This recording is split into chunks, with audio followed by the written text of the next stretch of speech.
اعوذ باللہ من الشیطان الرجیم، بسم اللہ الرحمن الرحیم۔ کافی دوستوں کی طرف سے یہ سوال تھا کہ ہم خواب میں ہمیں سانپ بہت نظر آتے ہیں۔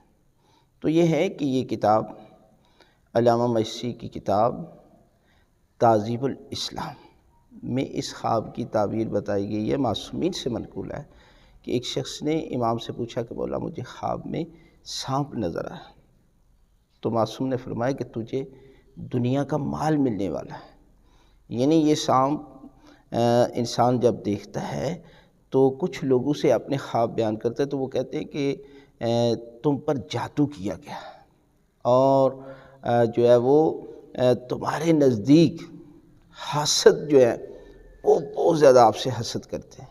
ایسی کوئی بات نہیں ہے۔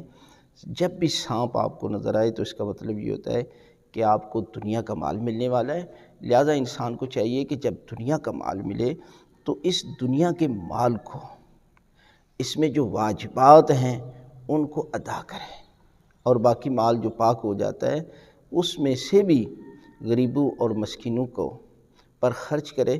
تو یقیناً یہ سانپ جو آپ کو نظر آیا ہے، یہ سانپ تو دنیا تھی، لیکن آپ نے اس مال کے ذریعے دنیا و آخرت خرید لی۔ لہذا مال اللہ کی وہ عظیم نعمت ہے کہ جس کے ذریعے انسان جو ہے وہ جنت میں جا سکتا ہے اسی مال کے ذریعے، اور اسی مال کے ذریعے انسان جو ہے وہ جہنم میں بھی جا سکتا ہے۔ لیکن مال پروردگار مال دے یا غربت دے، ہر حالت میں اس پروردگار کا شکر ادا کرنا چاہیے۔ جب انسان شکر ادا کرتا ہے تو پروردگار اس کے مال میں اضافہ کر دیتا ہے۔